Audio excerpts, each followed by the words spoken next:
Una bienvenida ahora a Fernando Tuesta Soldevilla como analista político para hablar sobre la expectativa precisamente de lo que será la cuestión de confianza, ¿no? El pedido de la confianza, del voto de confianza del presidente del Consejo de Ministros, Guido Bellido, y todo su gabinete. ¿Cómo le Así va, es. señor Tuesta Soldevilla? ¿Qué tal? Tengan ustedes muy buenos Muy días. buenos días. Hablábamos con César Delgado Guembes, ex oficial mayor, ¿no? Y sobre esta ambigüedad, ¿no?, de los votos, ¿no? El hecho de que no se necesita una mayoría de la mitad más uno, sino simplemente que los votos a favor sean mayores que los votos en contra, obviamente. Pueden haber muchas abstenciones. Y esto es pertinente, ¿por qué? Porque esta ambigüedad, esta especie de vacío, hace que muchos congresistas en un parlamento que, bueno, digamos que el oficialismo, por decirlo de una manera, tiene 42 votos, ¿no? Si contamos a Perú Libre y por ahí a Juntos por el Perú, no tiene mayoría. Entonces el resto como que no se hace cargo, ¿no? Es como que no voto, pero sí voto. Así es. Bueno, esto fue producto de un acuerdo ya de hace algún tiempo, pleno del Congreso, a colocar esta tercera posibilidad, en realidad, el sí, el no y la abstención, ¿no? Y comenzar a hacer un juego para ponernos incluso en una situación de suspenso, porque si es que la abstención gana al sí y al no, no se ha decidido nada y tiene que volverse a convocar al pleno para que se vote. Y esto podría alargarse. Obviamente eso da espacio también a la negociación, cuando no a la presión.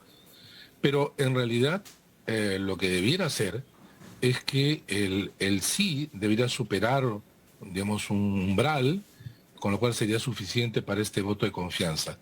Dicho esto, eh, creo que el voto de confianza, que el primero que se realice un mandato, tiende a ser una suerte de voto de investidura que hay en los parlamentos, en los sistemas parlamentarios. Y ese es algo de lo que hay que discutir. En realidad, cuando presentamos el texto de la Comisión de Alto Nivel para la Reforma Política, señalamos que era necesario hacer una evaluación y los ajustes necesarios del conjunto del diseño. Votar, por ejemplo, esta suerte de investidura al inicio, en realidad era parte del cuestionamiento que nosotros hacíamos. Pero en fin, nos estamos enfrentando ya a un hecho que en las próximas horas va a determinar si es que se le otorga o no este voto de confianza.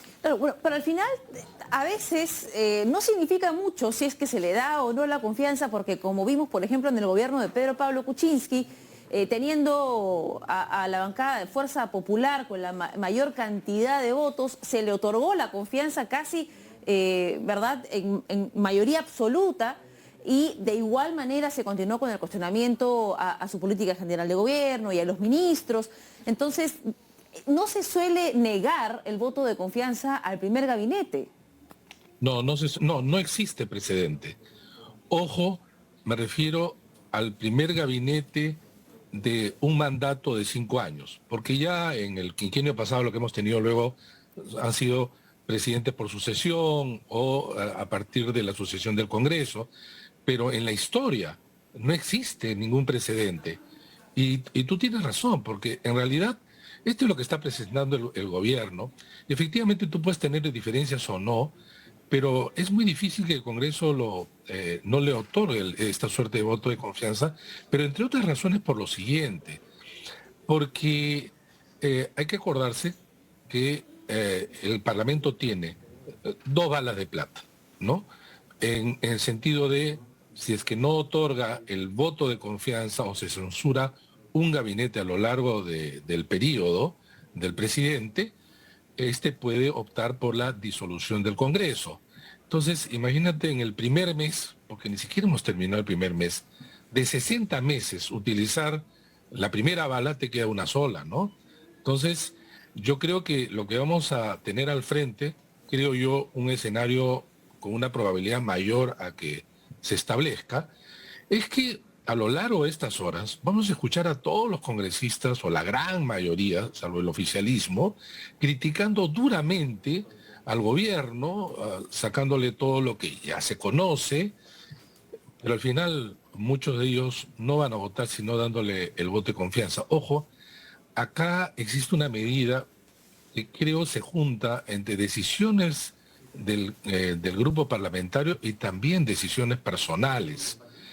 El Congreso, así como ha sacado algunas lecciones aprendidas del último quinquenio, vale decir tener una capacidad de presión fuerte, también sabe que podría ocurrir la disolución del Congreso, que constitucionalmente es aceptado en nuestra Carta del 93.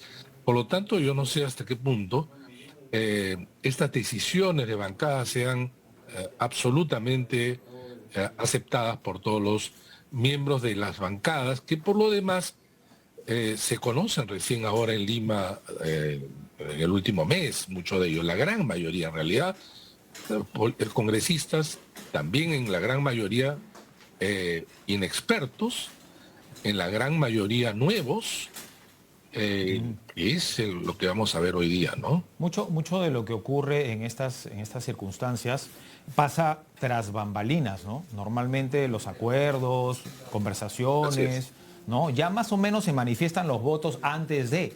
Incluso a veces, ¿no?, el partido de gobierno intenta acercarse con nombramientos de ministros que tienen afinidad con ciertas fuerzas políticas. ¿Usted considera que en este tiempo, que decía con Alejandra, han pasado 28 días, pero parece que hubieran pasado 4 meses, mucha crispación, movilizaciones, dimes y diretes, cuestionamientos a ministros como nunca antes visto tampoco, me parece, o a tantos incluso, pero usted cree que el gobierno ha tratado de tender puentes? Porque hemos visto al presidente Castillo, estuvo sobre todo con el tema de las comisiones ordinarias ahí presente, y Guido Bellido también. Parlamentarios que han sido citados han acudido. Entonces, ¿usted cree que el gobierno por lo menos está haciendo su parte?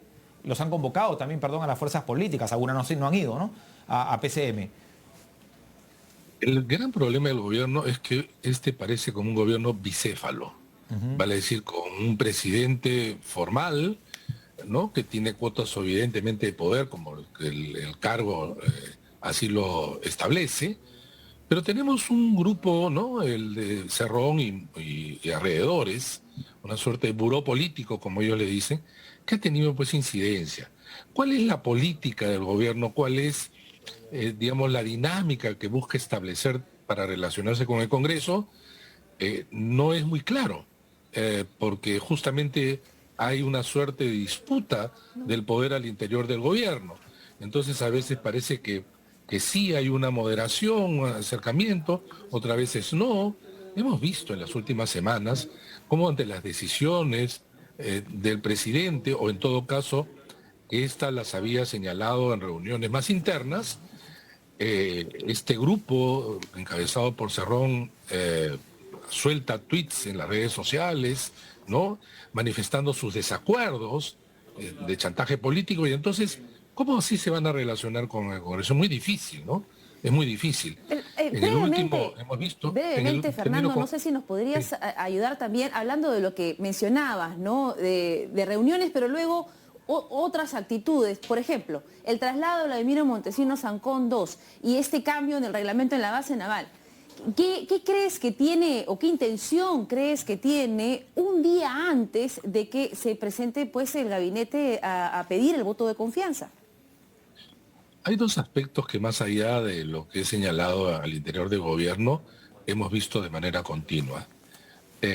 Una falta de pericia, más allá de los discursos grandilocuentes, que forma parte de la inexperiencia, falta de capacidad de operadores políticos que justamente puedan acercarse a las otras fuerzas, y un tema también de lo que sería el momento, ¿no?, el momento que tú tomas las decisiones. Supongamos que esta fuera una decisión acertada, no vamos a ponernos en ese plano, pero tú sabes que esta es una decisión que va a levantar polémica. ¿Por qué lo haces ahora? Y entonces ahí existen dos posibilidades, ¿no? O que tú quieres provocar, o no tienes las capacidades como para entender en qué momento estás viviendo. A veces parece uno y a veces parece lo otro. Sobre el hecho mismo es discutible, ciertamente, más allá que quien tenga la razón, en todo caso, supongamos que la tuviera el gobierno. Es claro pues que esto iba a despertar, digamos, un nivel de polémica innecesario, ¿no? Si se va a presentar pues el gabinete el jueves, cómo aplicas, ¿no? Introduces estos cambios que son evidentemente polémicos. Sumado al tuit de Tratar el Vladimir tema de Cerrón sobre Montesinos, Alberto tratar el Fujimori, tema ¿no? de Abimael Guzmán, etcétera, son temas hartamente sensibles. Sí, sumado, decía, el tuit de Vladimir Cerrón sobre Alberto Fujimori, ¿no? Que se estaría evaluando. Claro, Entonces, ya por con ejemplo, pero mira, se da este hecho y el señor Cerrón provocadoramente saca un tuit, ¿no? Que lo único que hace, y parece que eso es lo que le gusta, y así son los extremos, le interesa provocar al otro extremo, ¿no? Y en medio puede hundir cualquier posibilidad de conversación, acuerdo, acercamiento. El señor Cerrón, en este periodo, ha logrado establecer un nivel de incidencia que le es permitido de alguna manera por el presidente Pedro Castillo, sea porque no puede evitarlo, sea porque concuerda o simplemente es parte de esta pugna que, repito, está en las alturas del gobierno. Pero a todas luces, pues, medidas, declaraciones, algunos a destiempo, otras impertinentes. Estamos llenos, ustedes lo han señalado. Este mes es de una densidad política enorme que nunca se ha visto previo a una presentación del primer gabinete. correcto. Pero Claro, además... no ha habido luna de miel, Luna digamos. de miel no ha habido. No, para nada. Y los 100 días, luna de miel, para nada. Es más, y acá hay un tema que es muy importante subrayar. Las elecciones suelen ser por donde se canalizan también la competencia y el conflicto, y una vez dados los resultados, esto de alguna manera resuelve, lo resuelve. En nuestro caso no, lo que vemos es una continuidad. O sea, las elecciones no han resuelto, digamos, un nivel de conflicto. Lo han incluso hasta acelerado en otros términos, ¿no? Bueno, Muchísimas muchas gracias. gracias. Fernando Tuesta Soledía, politólogo No, gracias de a la ustedes. Pontificia Otra Universidad oportunidad. Católica del Perú. Así es. Bueno, y tenemos declaraciones